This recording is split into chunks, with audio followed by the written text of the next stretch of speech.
mas a salvação está na mão de cada um. Só é pegar, abraçar e dizer: eu vou à luta. Seguir.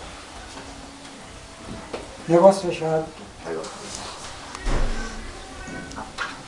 Deus te abençoe. Deus abençoe. Ô Paulo, eu sou a minha mão.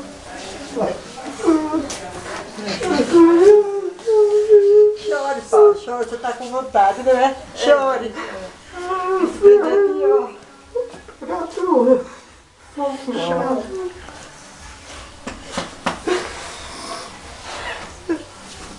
Assim não. Assim não.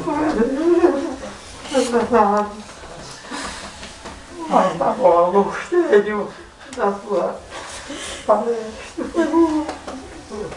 Você é de Deus. Amém. Você está firme da rocha. Está firme. Graças a Deus por isso. Você também pode se firmar, meu irmão. Posso? Você pode se firmar. Não tem nada nessa vida que vai lhe impedir. Porque se você, meu irmão, pode ganhar o mundo inteiro, mas se você perder a sua alma, você é um pobre, desgraçado, nu. Diz a Bíblia, né?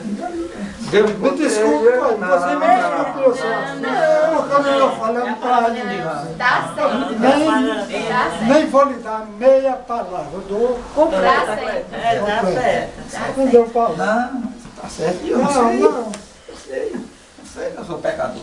Não, Eu não faço pecador todos nós somos. Entendeu, Paulo? Todos nós somos pecadores. Agora a gente tem que se entregar a Cristo, Ele fazer de você assim, uma nova criatura, Mais novo. para você chegar, ter o prazer de ir para a casa do Senhor. É verdade. É?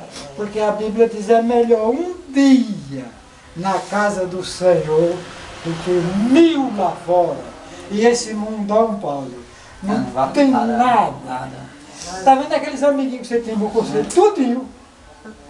Aquilo ali, a maioria deles só quer ver teu mal. Só vocês.